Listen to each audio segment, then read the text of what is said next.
Hello, this is Muho and Didier, hello. we are here in Asia, which is a part of Kobe. Um, I think we met for the first time in February of this year. Yeah. Is that right? Yeah. You invited me to a workshop in your clinic. Yeah. And in spring, we did an interview. I asked you questions about pain, how to deal with pain, and if there's some exercises that make it easier to get into the Zazen posture. And then you invited me to a second workshop, which was in June, and the topic was how to focus during Zazen. And all of these videos you can find both on Didier's channel and also on my channel. And on Didier's channel, there are lots of exercises that can help you to stay flexible. I did some exercises especially for your audience. So like for the flexibility you may need for the Zazen position. And today I came up with some questions from some clients of mine. And so, like, as I have the honor to have you here and to ask like a real Zen master. In fact, I was thinking, wow, I've never talked to a real Zen master before, I think. My master was a Theravada monk, so Yes. it's slightly different, I would say. But like reading-wise, my interest was mainly focused on Zen literature. So, yeah, so I'm very happy to have you as such a knowledgeable person here. And yeah, so my question is, I had a customer, she was asking me, like, yeah, of course, a lot of people are looking for empty mind. Like it's very related to and connected to when people think about Zen, oh, I want to empty my mind. And your last workshop in my clinic in Mikage, I recorded the whole workshop with you, and I cut it into 6 pieces to upload it on YouTube, because in between we did meditation also. Yes. And the second part where you explain something about the mind when people are meditating and often think, oh, my mind is disturbing me, my thoughts are disturbing me, they are unhappy about this. And you explained that this is in fact like the kind of the goal or like a big achievement to become aware of the mind, which was the most viewed part of those series of 6 videos. And so I think this is not very common mind. So it's people always think, oh, I'm struggling because I'm full of thoughts. What I was thinking when my customer was like telling me that she's looking like for like to have a more empty mind, I was thinking like, yeah, maybe if she would just have a less tight schedule and just like be more in nature, or just like 2 weeks do almost nothing and just walk through the forest, then her mind will automatically be less full. Yes.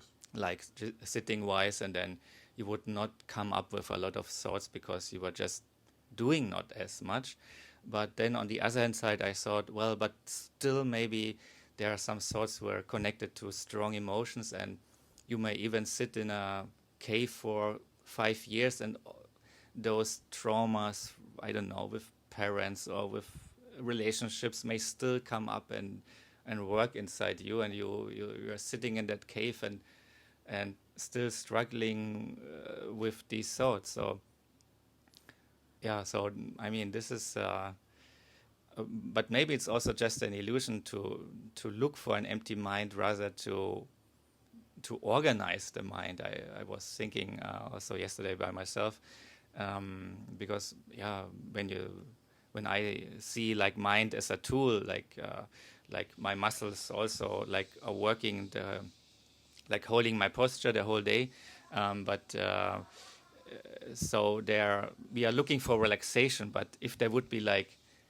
100% relaxed, then we are kind of dead. Yeah, so because the muscles, or we like someone who don't connect to his muscles, this kind of stroke or so, then that's not the goal. We usually we are thinking about relaxation, so to get less tight, but usually we are thinking about the right tightness also. And maybe there's also something like that for our mind. Do you have some thoughts on that? Probably a lot of people have heard this expression, empty mind. And I could imagine it's a translation of what in Japanese you called mu shin. Shin means mind, and mu means, well, nothingness, emptiness. But I think it's a misunderstanding to think that, well, your mind is completely empty. There's only silence, quietness. Rather, mu means a state of openness. So I would rather talk about an open mind, maybe a more balanced mind, a free mind. And just as you described, a lot of people experience that when you do Zazen and you have this expectation, when I sit, my mind will become more quiet and maybe eventually an open mind. You realize all these thoughts and emotions and stuff that is in your mind or that comes up, pops up in your mind. And maybe it's even more than during everyday life. Things that happened yesterday, that happened a week ago, maybe 3 years ago, maybe in your childhood, tend to come up. And I describe that, like, for example, now we two are talking and people that watch will hear our voices. But actually, the cicadas around the house are quite noisy. But probably you won't notice. If we would stay quiet, maybe you could hear some of the cicada noises. If we would meditate, we might be surprised. Wow, they are pretty noisy. But did you recognize they just stopped being loud? Maybe they are very respectful. Maybe. But it also happens that you think they quiet down, but it's only just because you're concentrating on your voice, what you want to say or what the other person is saying. But, or like another example would be if you put ketchup on everything, you don't taste the real flavor of the thing that you're eating. If you remove the ketchup, then you taste the flavor of what you're eating. And maybe it doesn't taste as good as you expected. Maybe you prefer that McDonald's sauce that you're used to. And Zazen is a little bit like this. You remove the ketchup sauce, and now you're surprised, well, it doesn't taste as usual. I was expecting this very peaceful, quiet taste, flavor of Zazen, but there's all these things that you, until then, killed with this sauce that you put on everything. So, empty mind, what people call empty mind, first of all, is a mind that's open to all that is happening. But of course, what you told your client, maybe for 2 weeks you quiet down, you go to the forest also. It's also true that, for example, you reduce the input, for example, from the internet. What I called putting ketchup on everything. When before you go to sleep, you check your iPhone again. That's like putting ketchup on the whole day, what happened. If you get up in the morning and first you check what's on your iPhone and you read the news, again, there's the ketchup sauce. And thus you eliminate the real flavor of the morning or of this time before you go into sleep. But of course, that doesn't mean that there should be no flavor, but it's rather tasting the flavor that all of the time you had been suppressing with this inner ketchup sauce or this kind of music. It's like some people, when they meditate, they put on a meditation music. Tony Scott music for Zen meditation was something that's a record that was out in the 60s. There are no friends of mine that say, I can't meditate if I don't have my meditation music. But that's also like ketchup sauce.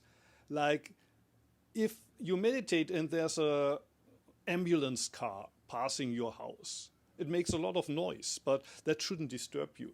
And if you're meditating and you remember things that happened in your childhood and you thought you had already forgotten them, it's part of the practice to, how do you say, digest that, process that. It takes sometimes a lot of time, but empty mind doesn't mean to ignore that or push it to the side, but allow it to come up, give it space to digest, and eventually these things will disappear.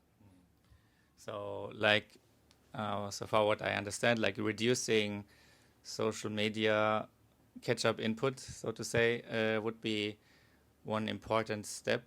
But I think a lot of people feel like, oh, that's impossible. Like 10 years ago or 20 years ago, people would say, no, I cannot skip the 8 o'clock Tagesschau, like the German main news, if you are German, because that's just part of my daily life routine.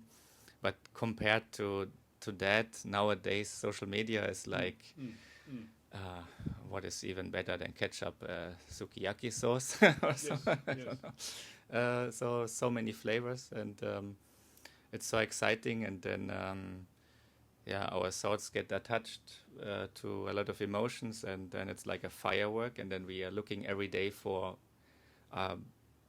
for a nicer firework, for more.